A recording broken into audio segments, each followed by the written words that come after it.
அண்ணே கோபுரம் வந்து அந்த பழையமையான அந்த இது என்ன 800 வருடம் இல்லைண்ணே 1600 வருடங்கிற மாதிரி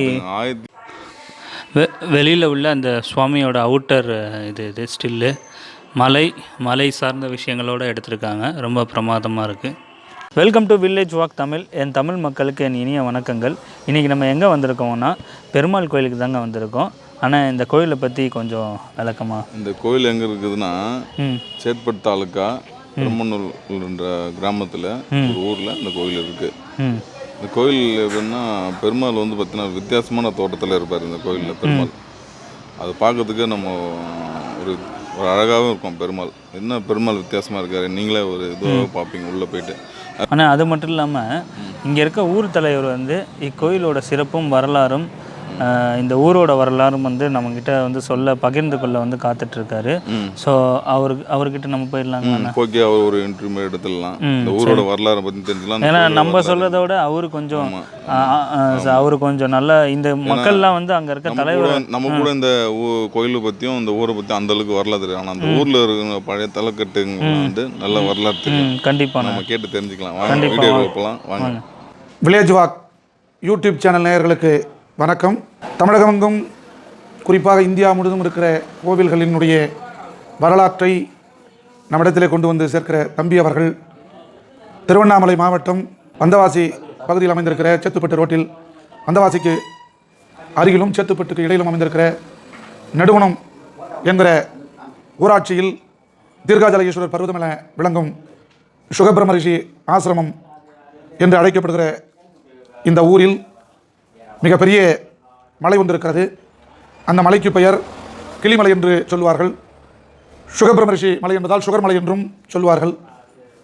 அவர் இங்கே இருக்கிற தீர்காஜல ஈஸ்வருடைய அருளை பெற்று அவரை வேண்டி தவம் இருந்து இங்கு இருந்து தவம் இயற்றியதால் இந்த ஊருக்கு தீர்காஜல பர்வதம் சுகபிரம ரிஷி ஆசிரமம் என்ற பெயரும் இந்த ஊருக்கு உண்டு. இங்கு இருக்கிற சிவன் 1000 ஆண்டுகளுக்கு முன்னால் கட்டப்பட்ட கோவிலில் கருவறையில் அமர்ந்து வருகிற பக்தர்களுக்கு அருள்வாளித்துக் கொண்டிருக்கிறார். அந்த கோவிலை பொறுத்தவரை பல்லவர் காலத்தில் கட்டப்பட்டதாக வரலாறு சொல்கிறது. அதே கோவிலில் பாதாள லிங்கம் என்கிற ஒரு அற்புதமான லிங்கம் இருக்கிறது. அதையும் வருகிற பக்தர்கள் வழிபட்டு தன்னுடைய வாழ்க்கையை மேம்படுத்திக் கொள்கிறார்கள். இங்கே பார்த்தீங்கன்னா இந்த கோயில் மண்டபம் உள்ள நம்ம உட்கார்ந்துருக்கோம். இருந்தாலும் மாலை நேரம் தான், இருந்தாலும் அந்த பாறையோட சில்னஸ் பார்த்தீங்களா எவ்வளோ சில்லுன்னு இருக்கு. அது காரணம் சொல்லுங்கள். இதெல்லாம் வந்து பார்த்தீங்கன்னா பாறைன்னா இன்னைக்கு கிரானைட்டு மார்பிள்ன்ற பாறையில் தான் இந்த மாதிரி பாறையெல்லாம் வெட்டி எடுத்துருக்காங்க. எவ்வளோ சில்னஸுக்கு பாருங்க, வந்து உட்காந்தோன்னே எவ்வளோ சில்னஸுக்கு பாருங்க. கண்டிப்பாண்ணா. அது மட்டும் இல்லாமல் இந்த அனுபவம் எனக்கு இருக்குண்ணா. எப்படின்னு கேளுங்களேன். எப்படின்னா எங்கள் ஊர் வந்து ஸ்ரீரங்கம்னால கோபுரம் நிறைய, அதாவது கோபுரம் அதிகமான உள்ள ஊரில் ஒன்று எங்கள் ஸ்ரீரங்கம். நாங்கள் எப்பவுமே இந்த ராஜகோபுரத்தை கிராஸ் பண்ணிட்டு வரும்போது அப்படியே மொட்டை வெயில் அடிக்கும். அந்த கோபுரத்துக்குள்ளே போய் கிராஸ் உள்ளே போவோம், காற்றடிக்கும். ஃபுல்லாக பயங்கரமாக காற்றடிக்குன்னா காற்றடிச்சு வெளியில் வந்தால் மறுபடியும் வெயில் ஆயிரும். ஸோ அந்த அனுபவம் எனக்கு இங்கே இருக்குங்கண்ணா. ஆனால் நிறைய கோபுரம் இருக்கும். கோபுரத்துக்கு அடியில் போனால் மட்டும், அது குறிப்பாக அந்த ராஜ கோபுரத்துக்கு அடியில் போனால் மட்டும் அந்த அப்படியே மொட்டை வெயில் அடிச்சிட்டு இருக்குண்ணா. அங்கே போனோம்னு வச்சுக்கோங்களேன், அப்படியே கூலிங்காக இருக்குண்ணா. ஸோ அந்த அனுபவம் எனக்கு இருக்குண்ணா கண்டிப்பாக. இங்கு மிகப்பெரிய ராமருடைய ஆலயம் அமைந்திருக்கிறது. ஸ்ரீ கிருஷ்ணபிரேமி சுவாமி அவர்கள் வருடத்திற்கு ஒரு முறை இந்த ராமர் ஆலயத்திற்கு வந்து உபன்யாசம் செய்கிற வழக்கம் உண்டு. அவர்தான் ஒரு முறை சொல்லுகிற போது, இந்த ஊரில் இருக்கிற இந்த ராமரை பார்க்கிற போது, இதுதான் தட்சிண அயோத்தி என்று இந்த ஊருக்கு தட்சிண அயோத்தி என்கிற ஒரு பெயரையும் அவர் சூட்டியிருக்கிறார். மிக பிரம்மாண்டமான ராஜகோபுரத்தையும் கிளிகோபுரத்தையும் கொண்டு 5 ஏக்கர் பரப்பளவில் மிகப்பெரிய மண்டபம், ஊஞ்சல் மண்டபம், நடன மண்டபம் மற்றும் மடபலி, 2 மடபலி, மக்கள் உணவு உண்பதற்குண்டான மடபலி, இறைவனுக்கு படைப்பதற்குண்டான மடபலி, உள்ளே தமிழகத்தில் எங்கும் காணப்பெறாத மிக வலிமையான துவாரபாலகர்கள், மிக உயரமான துவாரபாலகர், ஏறக்குறைய 10 அடி கொண்ட துவாரபாலகர்கள் 2 ஜெய விஜயர் இருக்கிறார்கள். இது ஒரு ராமர் ஆலயம். ராவண சம்மாரம் முடிந்து ராமர் திரும்புகிற போது இந்த கோயில் அமைப்பு வந்து இங்கே இருக்கு பாருங்கள். ஸோ சுவாமி வர அந்த நியூஸ் பேப்பரில் அந்த கட்டிங்ஸ் அந்த சுகபிரம ரிஷியினுடைய வேண்டுகோளுக்கு இணங்கி ஒரு நாள் இங்கு தங்கி சென்றதாக நம் முன்னோர்கள் இந்த கோவிலுடைய தலைவர்களாக கூறுகிறார்கள். அப்படி அமர்ந்தபோது அவர் சம்மாரம் முடிந்து ராவணனை அழித்துவிட்டு திரும்பிய காரணத்தினால் மூலவராக இருக்கிற ராமர் கையிலே வில்லும் அம்பும் இன்றி இங்கு காட்சி தருவார். காரணம், போர் தொழிலை முடித்துக்கொண்டு திரும்பியதால். பக்கத்திலே சீதா பிராட்டி இருப்பார். இன்னொரு பக்கம் காக்கும் தொழிலை செய்கிற லட்சுமணன் கையிலே வில்லேந்தி நின்று கொண்டிருப்பார். எதிரே அனுமன் திருச்சுவடி வாசிப்பது போன்று சுவடி வாசிக்கிற விதத்தில் அமர்ந்து சுவடியை வாசித்துக் கொண்டிருப்பார். ராமர் இங்கு சின்முத்திரையில் காட்சி தருகிறார். காரணம், ராவண சம்மாரம் முடிந்து வந்தபோது அவருக்கு ஒரு மன அமைதி தேவைப்பட்ட காரணத்தினால் அமர்ந்த இடத்திலே வேதத்தை அனுமன் படிக்க ராமன் அதற்கு விளக்கம் சொல்வது போன்ற ஒரு சூழல் அங்கு இருந்த காரணத்தினால் இந்த தல வரலாற்றை பொறுத்தவரை இது ஞானம் பெறுகிற இடம் என்று சொல்லுவார்கள். குழந்தைகள் இந்த ராமரை வணங்கினால் படிப்பறிவு பெறுவார்கள். அதேபோன்று பக்கத்தில் இருக்கிற கிராமங்களில் இருக்கிறவர்கள் இந்த ராமருக்கு மோட்டார் ராமர்னு பேர் சொல்லுவாங்க. அருகில் இருக்கிற சேட்பட்டில் அது பேரே மோட்டார் ராமர்னுவாங்க. காரணம், யாருன்னா புதிய வாகனம் வாங்கினால் இந்த ராமரிடத்திலே பூஜை செய்துவிட்டு முதல் பூஜை செய்துவிட்டு தான் வாகனத்தை எடுத்து செல்கிற வழக்கம் உண்டு. இது இந்த ராமர் நாயக்க மன்னர்களுடைய குலதெய்வம். ஏறக்குறைய இதுவும் பல்லவர் காலத்திலே மூலவர் பகுதி கட்டப்பட்டு இங்கு பிரகாரத்தில் நீர் பிரகாரம் என்கிற ஜலப்பிரகாரம் என்ற ஒரு பிரகாரம் கோவில்களில் இருப்பதில்லை. ஆனால் இங்கே இருக்கிறதே மூலவருக்கு பின்புறத்தில் ஜலப்பிரகாரம் இருக்கும். அதில் இப்பொழுது தண்ணீர் நாம் நிரப்புவதில்லை. ஆனால் ஆதி காலத்தில் அப்படித்தான் அதை பயன்படுத்தியிருக்கிறார்கள். இந்த பக்கத்திலே செங்கமலவள்ளி தாயார் தனித்தாயார் ஆலயமும் இருக்கிறது. தீர்த்தக்குளம் இருக்கிறது. சிவனாலயத்தை பொறுத்தவரை அற்புதமான சிவராத்திரி விழா பிரம்மாண்டமாக நடைபெறும். ஆடி கிருத்திகை விட சொல்ல வேண்டியதே இல்லை. அங்கு இருக்கிற முருகனுக்கு மிக அற்புதமாக நடந்தேறும். எல்லாவற்றுக்கும் முத்தாய்ப்பாக சொல்ல வேண்டுமேயானால் பங்குனி உத்திரத்திற்கு முருகபெருமான் ஏறக்குறைய ஒரு 7 ஏக்கர் பரப்பட உள்ள பூமால் செட்டி குளத்தில் ஒரு 50,000 மக்கள் கூடுகிற அந்த இடத்தில் குளத்திற்குள் மிக பிரம்மாண்டமான தெப்பத்திலே அவர் குளத்திலே உலா வருவார். இரவு ஒரு 9 மணி வாக்கில் அற்புதமான நிகழ்வு. அதேபோன்று ராமர் ஆலயத்தை பொறுத்தவரை ஸ்ரீராமநவமி 10 நாள் பிரம்மோற்சவம். இது ஜனன உற்சவம் இந்த ஊரில். அதேபோன்று கருட சேவை, பிரம்மாண்டமான கருட சேவை, கிருஷ்ண ஜெயந்தி, ஆடி மாதம் 3 நாள் பவித்ரோற்சவம், கார்த்திகை மாதம் உற்சவம். இப்படி 2 ஆலயங்களிலும் அற்புதமான விழாக்கள் நடைபெறுகிற ஊர். இந்த ஊர் திட்டமிட்டு நிர்மாணம் செய்யப்பட்டிருக்கிறது. காரணம், நாயக்கர் மன்னர்களுடைய குலதெய்வம் என்பதால் மிக பிரம்மாண்டமான தேர். திருவண்ணாமலைக்கு அடுத்து மிகப்பெரிய மலையும் எங்கள் ஊர் மலை தான் இந்த மாவட்டத்தில்.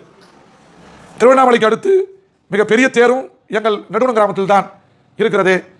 இங்கு வைணவ சைவத்தினுடைய ஒற்றுமையினுடைய காரணமாக ராமச்சந்திர பெருமாள் 10ஆம் நாள் பிரம்மோற்சவத்திலே விஜயராக பெருமாள் ஸ்ரீதேவி பூதேவி சமேதராகவும், முருகபெருமான் வள்ளி தெய்வானை சமேதராகவும், மாமனும் மருமக பிள்ளையும் ஒன்றாக மாட வீதியில் திருவிதி உலா வருகிற காட்சி தமிழகத்திலே வேறு எங்கும் கிடையாது. அந்த அற்புதமான சைவ வைணவத்தினுடைய ஒற்றுமையாக கண்கொள்ளா காட்சியாக இருவரும் மாடவீதி வளம் வந்து தன்னை வணங்குகிறவர்களுக்கு அருள் பாலிக்கிற விதத்திலே அந்த 10ஆம் நாள் உற்சவம் வெகு அற்புதமாக நடைபெறும். அந்த பழமைத்தன்மை இந்த கோயிலில் சிறப்பாக தெரியுதுண்ணா. அதுதான் எனக்கு நல்லா தெரியுது பாருங்க. மக்கள் நடமாட்டமும் கம்மியாக தான் இருக்குது. ஸோ விசிட் பண்ணுறவங்க ஆறாமற ரிலாக்ஸாக ரகுநாத நாயக்கர் இந்த இடத்திலே குலதெய்வமாக இருந்த காரணத்தினால் தஞ்சை கும்பகோணத்தின் வழியாக தஞ்சையிலிருந்து புறப்பட்டு செஞ்சி வழியாக இங்கே வந்து ஒரு நாள் ராமரிடத்திலே பூஜை செய்து படையை திரட்டி அவன் கடல் கடந்து பிற நாடுகளை வென்றான் என்று ஆனந்த நாட்டைச் சேர்ந்த ஜான் எலிசபெத் என்கிற ஒரு பெண்மணி வரலாற்றை எழுதுகிறார். இந்த ஊருடைய வரலாறு கல்வெட்டுகளில் பதிக்கப்பட்டிருக்கிறது. கடைசி கிரிகோபுரங்கள் ராஜகோபுரத்தை கட்டியவர் செவப்பநாயக்கர். செவப்பநாயக்கருக்கு நெடுங்குணத்தான் என்கிற பெயர் உண்டு. இந்த நெடுங்குணத்தில் பிறந்தவர் தான் அந்த செவப்பநாயக்கர் தான். பின்னாளிலே தஞ்சையை தலைநகராக கொண்டு ஆளுகிற போது தஞ்சாவூரிலே இருக்கிற பெருவுடையார் ஆலயத்தினுடைய வடபக்கத்தில் பாலமுருகர் ஆலயத்தை கட்டியவரும் நெடுங்குணத்தான் செவப்பநாயக்கர். இந்த ஊரில் பிறந்து வளர்ந்தவர் தான். அவர்தான் தஞ்சையை ஆண்ட மன்னராக இருந்து பாலமுருகருடைய பாலசுப்பிரமணியர் கோயிலை கற்கோயிலாகவே கட்டியிருக்கிறார் என்பதும் இந்த ஊருக்கு இருக்கிற மிகப்பெரிய வரலாற்று பெருமை. இந்த ஊரை சேர்ந்த செவப்பநாயக்கர் தான் திருவண்ணாமலையினுடைய ஒரு பக்கம் மதிலையும் கட்டியதாக வரலாறு சொல்லுகிறது. இது போன்ற பெரிய பெருமைக்கு உரிய ஊர் இது. மன்னர்களுடைய குலதெய்வமாக, நாயக்க மன்னருடைய குலதெய்வமாக இருந்த ராமர், அவர் வணங்கிய சிவபெருமான் இருவரும் இங்கிருந்து அருள்பாலித்து மக்களை நல்வழி ஆற்றுகிறார்கள் என்பது இந்த பகுதி மக்களுடைய நம்பிக்கை. பிரம்மாண்டமான மலையில் கார்த்திகை தீபம் 3 நாள், முதல் நாள் சிவனுக்குரிய கார்த்திகை தீபமாகவும், 2ஆம் நாள் திருமாலுக்குரிய கார்த்திகை தீபமாகவும், 3ஆம் நாள் பிரம்மனுக்குரிய கார்த்திகை தீபமாகவும் 3 நாள் மும்மூர்த்திகளுக்கும் தீபம் ஏற்றுகிற வழக்கம் சுகபிரம ரிஷியாக இருக்கிற தீர்காதல பர்வத்தில் விளங்குகிற இந்த மலையில் இது காலங்காலம் தொட்டு 1000 காலமாக வாழையடி வாழை என எங்கள் முன்னோர்கள் செய்ததை இன்று வரை எங்கள் ஊர் மக்களும் இளைஞர்களும் தொடர்ந்து அந்த ஆன்மீக அரப்பணையை ஏற்றிக் கொண்டிருக்கிறார்கள். இந்த ஊர் திருவண்ணாமலை மாவட்டம் வந்தவாசி சேத்துப்பட்டு நெடுஞ்சாலையில் கம்பீரமாக ராஜகோபுரத்தோடு காட்சியளிக்கிற காட்சி, ஈசானியத்திலே சிவன் இருந்து அருள் புரிகிற காட்சி பேர் வியப்படைய வைக்கும். மிக பிரம்மாண்டமான ஆலயங்கள். வந்து தரிசித்து இறைவன் அருளை பெறுங்கள். அவனருளாலே அவன் தாள் வணங்கி என்று சொல்லுவார்கள். அவன் தாளை வணங்க வேண்டுமானால் எம்பெருமான் அருள் இருக்க வேண்டும். சிவனுடைய அருள் இருந்தால்தான் அவனுடைய பாதத்தையே வணங்க முடியும். எம்பெருமான் நாராயணுடைய அருள் இருந்தால்தான் அவன் திருவடியை தொழ முடியும். வாருங்கள், வந்து இறைவனை கண்டு அருள் பெற்று உலகில் அன்பு நெறி தழைத்தோங்க, எல்லா வளமும் பெற்று பல்லாண்டு வாழ உங்களையும் நாங்கள் பிரார்த்தித்துக் கொள்கிறோம். இந்த செய்தியை தொகுப்பளிக்கும் வில்லேஜ் வாக் தமிழ் குழுவினருக்கு எங்கள் கிராமத்தின் சார்பாக நன்றியை தெரிவித்துக் கொள்கிறோம். இந்த அடியேன் மா ஏழுமலை. நன்றி, வணக்கம். தாயார் சன்னதி இருக்கதா இங்கே இருக்க மக்கள் சொன்னாங்க. அம்மா ரம்மியமாக இங்கே காட்சி அளிச்சிட்ருக்காங்க. கோயில் வந்து இங்கே கொஞ்சம் வித்தியாசமாக இருக்குது பாருங்கண்ணா. ராமராமா. அதுவும் இல்லாமல் அந்த சிமெண்ட்டில் இருக்குண்ணா. அன்னம்பீடம் தானே, அன்னம்பீடம் இருக்குது. அது பக்கத்தில் கொடி மரம் இருக்குது. ஸோ ஈவினிங் டைம் தான் வந்திருக்கோம். நல்ல க்ளவுடியாகவும் இருக்குது இடம். நான் ராமர் சார்ந்த கோயிலுங்கிறனால வந்து ஹனுமன்லாம் அடிக்கடி இங்கே வந்து அதிகமாக இருக்காங்கண்ணா.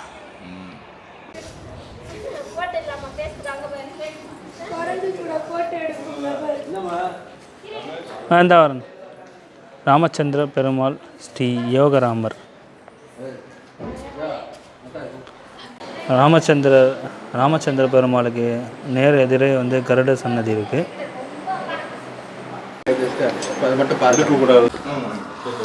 மூலஸ்தானம் அங்கே இருக்குது பாருங்கள். ஸோ உள்ள சுவாமி எடுக்கக்கூடாது. நான் வந்து புகைப்படம் வடிவில் உங்களுக்கு நான் காட்டுறேன் சேனலில்.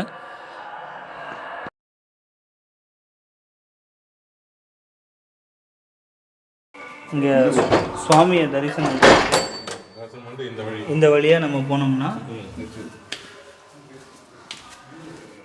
ரொம்ப இடம் வந்து பயங்கர அமைதியாக இருக்குங்கண்ணா. திருமலையில் இருக்கிற ஒரு திருமலை இதே தான்.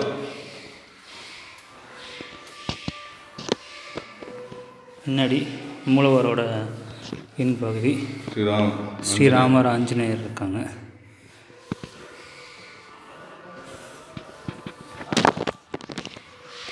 தீர்த்தம் வர இடம் அது, அபிஷேகம் பண்ணி வர தீர்த்தம் வர இடம்.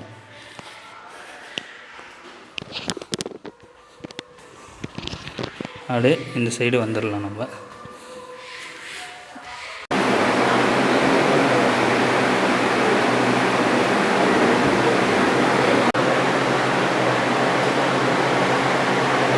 சுவாமியோட சீடர்கள்லாம் வந்து இங்கே இருக்காங்க.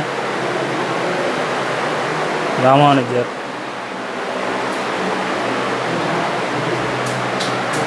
ஆண்டாள் இருக்காங்க,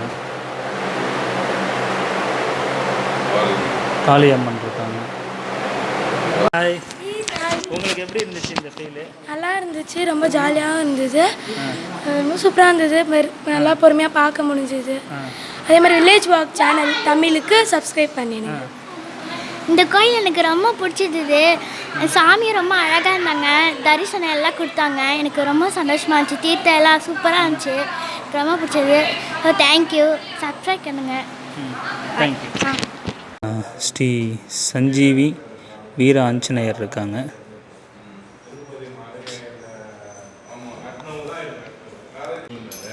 ஸ்ரீமத் விகன சாசாரியர். இந்த பெருமாள் உட்கார்ந்துருக்கிற வடிவம் பார்த்தீங்கன்னா திருமலை திருப்பதியில் இருக்கிற கருவலை கோபுரம் மாதிரியே இருக்கும் பாருங்க. அந்த வீடியோ பாருங்க, பெருமாள் அப்படி பார்த்துட்டு வருவோம். பார்த்துட்டு வந்ததுன்னா அந்த சைடு வீடியோ பாருங்க, மண்டபம் பாருங்க. திருமலையில் இருக்கிற ஒரு நேச்சுரலான அப்படியே இருக்கு பாருங்க. திருமலையில் என்ன பண்ணிருக்காங்களோ அதே. ஏன்னா அதுதான் திருமலை கட்டின கோயிலை தான் இங்கே வந்து அவங்களே தான் இவங்க கட்டினாங்க வரலாறு சொல்லுது இங்கே. அது மட்டும் இல்லாமல் இங்கே இருக்க மூலவரான ஸ்ரீ ராமச்சந்திர பெருமாள் வந்து திருப்பதியில் வந்து தூணில் சிற்பமாக இருக்காருங்க. அதே மூலஸ்தலத்தில் ஒரு பிள்ளை இது ஒரு தூணில் வந்து இதே பெருமாள் சிற்பமாக இருக்காங்க, சிற்பமாக உட்காந்துருக்காரு. சரிங்கண்ணா, கூடுதல் தகவலும் கிடையாது.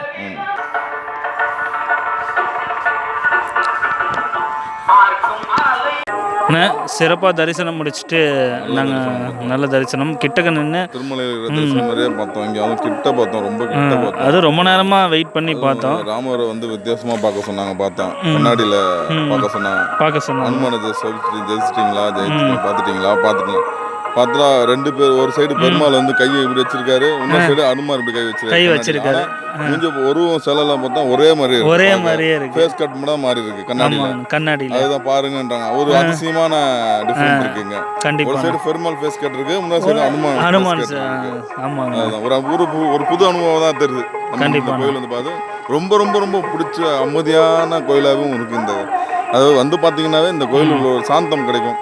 கண்டிப்பாக நிச்சயம். இது போல் நம்ம சேனலில் வந்து அடுத்த பயணத்தில் நாங்கள் ரெடி ஆகிட்டோம். கண்டிப்பாக நம்ம சேனலை சப்ஸ்கிரைப் பண்ணிடுங்க. அதான் பண்ணியே தீரணும் பண்ணிகிட்டு இருக்கோம். பெல் ஐக்கானே கிளிக் பண்ணிடுங்க. உங்கள் ஃப்ரெண்ட்ஸுக்கும் ஷேர் பண்ணிடுங்க. அது கூடுதல் சந்தோஷம் எங்களுக்கு. நன்றி நன்றி நன்றி.